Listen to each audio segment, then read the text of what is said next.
I'm going to be breaking down the art of discovery and motivational switches. Once you understand this concept, you're going to have unlimited motivation and full control of your emotions at all times. For those of you that don't know me, my name is Joshua Whitlock. I own Online Income System, which is a template for building a winning online business and online income, so you can live a lifestyle of choice rather than conformity. I'm sharing this information in the hopes that you use this, make a bunch of money, enjoy my network, and live a lifestyle of choice. I had multiple conversations last week around the same topic, but they were all from different perspectives. And so after I spent a few days kind of mulling the idea a bit more in my head, I've decided to break this down in a little bit more detail. So with the art of discovery, the first perspective we're gonna look at today is from a seller's point of view. You're trying to discover your prospect's core driving emotions, because most people don't actually understand these themselves, and it's really difficult for them to generate this kind of way of thinking and discovering for themselves. So we have to be able to do that for them. We have to kind of guide them to their eureka moment. And when trying to find out someone's core driving emotions and really discovering their situation and where they want to get to, I look for three key pieces of information. And those are, number one is their current situation. Number two is their dream situation.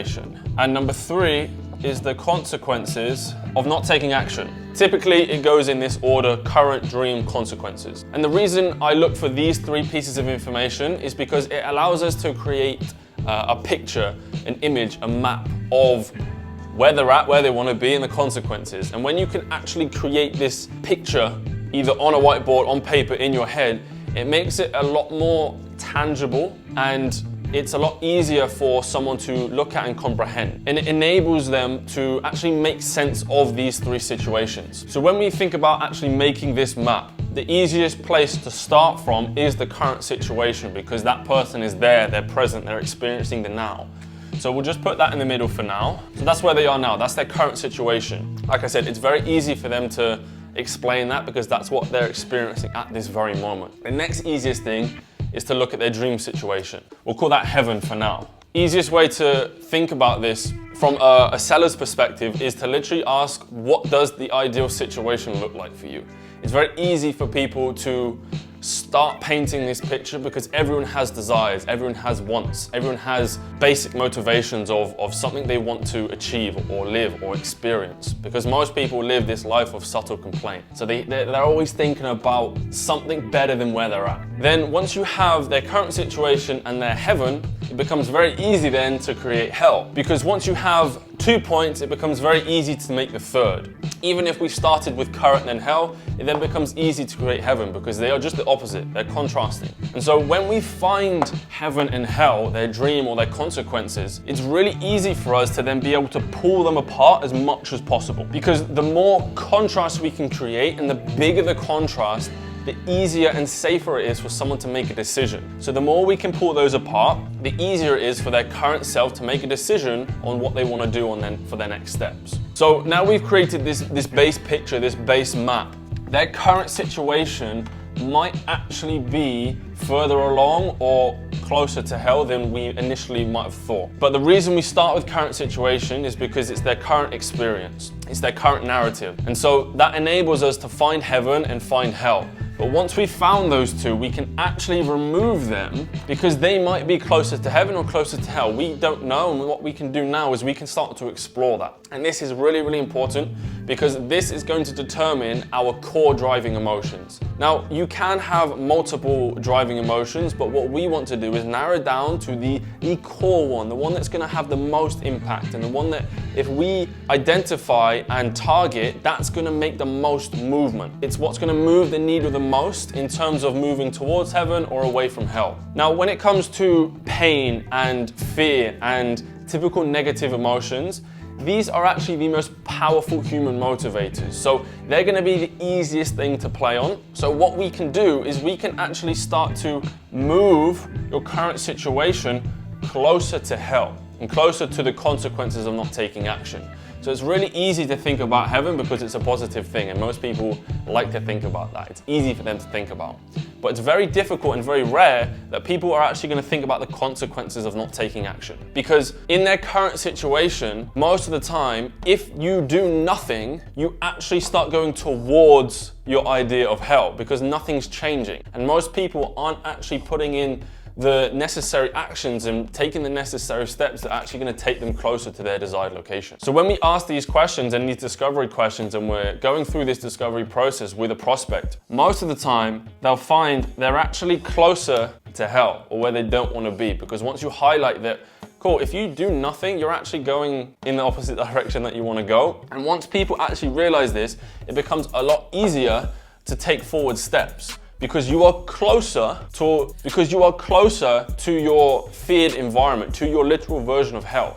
And because these negative emotions are the most powerful human motivators, it's really easy to use these to actually help us propel forward. Because if you are closer to where you want to be, that is your current situation. So that is going to be your comfort zone. So because you're closer to heaven, typically it's going to be easier to look ahead because you're closer to that thing.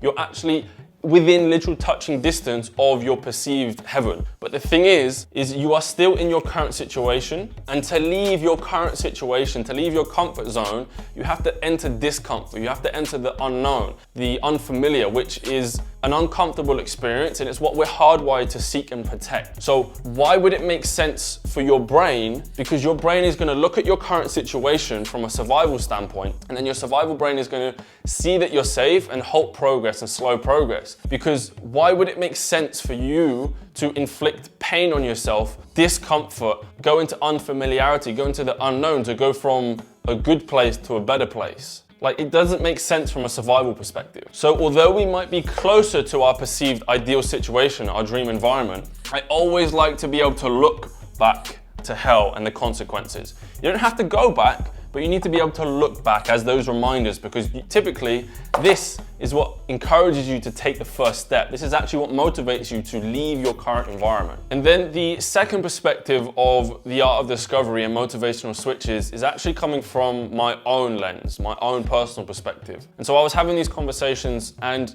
some of the main questions were coming up was, how do I stay motivated, and how do I stay disciplined and dedicated to the goals I have? How do I not steer off course, or if I do, how do I get back on track so easily? And one of the things that came to mind as I was explaining this was what looks like speed from an outside perspective is really just having very little or no detours from your initial path or your initial goal. So when you start out on creating a goal and moving towards that and taking those first two steps, the path seems very linear. But as most of you will know and will have experienced, you tend to go off course fairly quickly, and it's typically due to your initial motivation for starting drop off pretty quick. But that's normal. So rather than relying on motivation all the time and waxing and waning and going up and down, how can we start to have less and less waxes and wanes? Now, you can't eliminate them altogether because you're a human and you feel emotions. So rather than trying to rely on those uptrends, what I like to do is, when on those downtrends, is to not try and fight them and go back to more positive emotions. I actually like to bring awareness to those emotions, identify them, listen to what they're trying to tell me, and then flick a switch in my head and start using that emotion rather than trying to fight it. So when you start on your path towards a new goal, you have this huge surge of inspiration and motivation, but that quickly drops. And then you're probably going to have a little bit of fatigue, a little bit of fear, a little bit of doubt, because like I said earlier, you're stepping into the unknown, which is uncomfortable and unfamiliar, which is what your brain is hardwired to seek and protect. So rather than look at those unfamiliar emotions as negative things, I actually like to use them as positive emotions, because I can only be feeling discomfort, unfamiliarity, fear and doubt because I've left my current world. I can't be feeling those emotions without having left where I am and my current experiences. So rather than letting those emotions drain the energy, I flick the switch in my head and then they start to add to my energy, add to my motivation, because the logic in which I view those emotions through is actually beneficial, and it serves me, and it gives me more purpose to keep moving forward. So I'm never trying to change the feelings in which I'm experiencing. I'm just trying to change the meaning of the feeling. So most people will look at these negative emotions and the consequences of inaction as negative things. Whereas if you change your lens and change your perspective in which you see them through, they are actually more beneficial. So I actually look for these emotions more than I look for the goal itself, the end result, the end location, and the desired experiences, because they're always going to be great. And I know when I get there, it's going to be a nice experience. However, these negative emotions, the consequences of inaction, and the emotions that I'll experience when I don't take action and when I enter that world of inaction, they are going to push me a lot harder, and they're a lot easier to switch to keep me moving forward, because it creates a binary decision. So whenever it gets hard in a new endeavor I'm looking at, or experiencing, or a goal I'm going towards, I like to ask myself very binary, very simple questions. And you can only create those questions by having extremely tangible and specific heaven and hell. And getting to that really specific information and experience and desire, you do that at the beginning. So that's what we kind of talk about in the beginning, where it's cool, we want to find out where you're at, where you want to be, and where you're going to be if you don't do anything. And it's really important to get as specific as possible when looking at those environments, because that specificity and that tangibility and that precise information is going to allow us to create these very simple binary questions that we can just ask ourselves when we're going through these down spells and when we're not feeling good and when we don't really want to carry on. So a personal example of mine, when I'm training in the gym and I'm boxing and I'm sparring, I'm getting punched in the head, I'm getting hit from all angles, I'm tired, I'm fatigued, and someone keeps coming at me. My initial instinct is to stop, because there is pain, I'm tired, and I can very easily just go, stop, I don't want to do it anymore, but I'm not a pussy, so I'm not going to do that. But that's not the point. The point is in those situations where my emotions are screaming at me to stop, I can logically ask myself a very simple question, which for this example is, do I still want to be able to fight and know how to fight and be able to protect myself outside of the gym? Yes. And so stopping doesn't align with that yes result, that yes answer of the goal I've created. So I just simply say, yes, I still want to be able to fight and protect myself and do this thing, so I can just keep going, I can get back to work. So I'm not trying to ignore those emotions, I'm letting them speak to me, and I can really quickly just ask myself that very binary question. And it's not something that comes to you naturally, it is something you have to work on and result back to. So the trick I'm trying to build myself and get other people to build is the ability to go against your hardwiring and against your instinctual reactions, to listen to your emotions and act on those emotions. We don't want to act on them, we just want to listen to them. And the speed in which you can feel the emotion and then logically decide and ask this specific question that you've created is the speed in which you move from large detours to smaller detours, because the speed in which you move towards your goals is largely dependent on the intensity and frequency of those detours. They are going to happen. You aren't going to feel motivated all the time. So the speed in which you can actually progress towards your goals is largely dependent on your ability to notice a detour, notice a change in direction, and steer back on course as fast as you can. And it is a skill that needs to be developed, but the speed in which you can build and develop that skill is dependent on how detailed and how specific you get in creating your dream location and the consequences of inaction. It's a painful process because at the start you have to think about what happens when you do nothing and what hell looks like for you, because that is actually where you are going if you do nothing, if you change nothing. And so it's a painful and uncomfortable experience, but that is the exact reason why you're going to take forward steps. And then it becomes so much easier to create these simple and binary questions when you don't feel like doing the thing. And the way you can create these switches and create more switches is being able to move where you see yourself perceptually. Now, your physical position and your physical situation hopefully always moves towards heaven and your dream environment. However, because we've explored both ends of the map, no matter where we may be, So say we're here, no matter where we may be, because we've mentally explored the whole map, no matter where we are physically, we can mentally search for specific emotions that are going to serve us best. So when you have lots of motivation,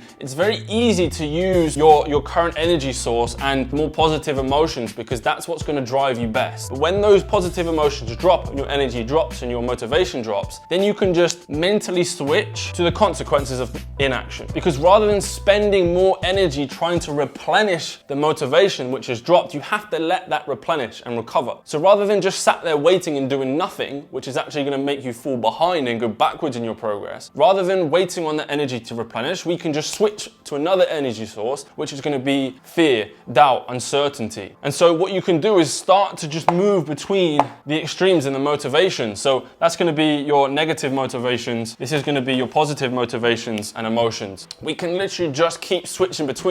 And then over time, as you develop and build this skill, it just becomes a switch in your head. So those detours become so small and so minuscule that it just becomes, from an outside perspective and from a bird's eye view, it's just a linear line. It's just you're smashing through progress. You're flying towards your goals with such little detours. And so because you're going to achieve your goals so much quicker after time, and once you've reached your first one or two goals, because then it doesn't become about the finish line or the goal or the end result. It's about the person you become. And when you learn to handle your emotions more effectively and gain this stress tolerance and this emotional tolerance to uncomfortable situations, that is what is going to decide how successful you are in any endeavor. Because everyone's going to have different goals. But it's about how you can handle those emotions, because although goals may be different, everyone experiences the same emotions and the same feelings when working towards their goal. So when you start and when you finish, everyone goes through the typical emotions. So the emotions aren't anything new. It's about the person who can handle the most stress, who has the most stress tolerance, and who has the ability to flick these mental switches faster and more efficiently.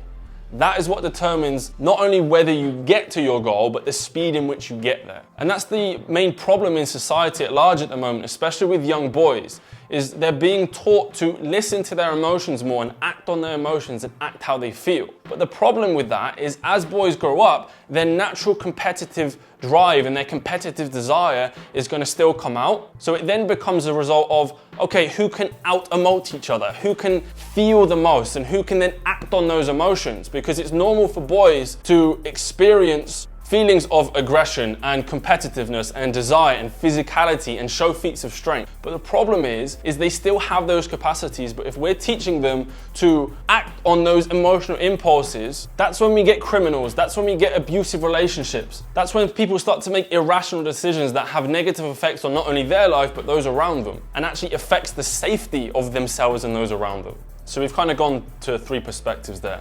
So we've gone from you trying to help a prospect or a person or a potential client gain a better understanding of their current situation, their dream situation, and the consequences, so they can make a better decision. Because when we are selling, we're not trying to get the person to say yes, we're trying to get the person to decide. And even if they don't decide to work with you, they are going to have a much better map of their own current life, and then they can start to make better decisions. And if they do decide to work with you, great, you got a new client. And then we've got the second perspective, which is from a personal perspective. So you can start to use the normal emotions that humans are going to experience and actually use them to take you closer to your goals and get you there faster. And it creates this emotional stress tolerance and this emotional strength and this mental stability, which we then want to pass down onto the younger generation and the younger generation of boys as they grow up, because we're trying to now fight against what feminism is teaching our young children nowadays. And the only way this younger generation are really going to understand this and actually fight against what they're being taught is from having successful role models and having better examples of what it is to be not only a man, but just a human who has this emotional stress tolerance, this mental stability, this mental strength, because that is what they are going to model. If they see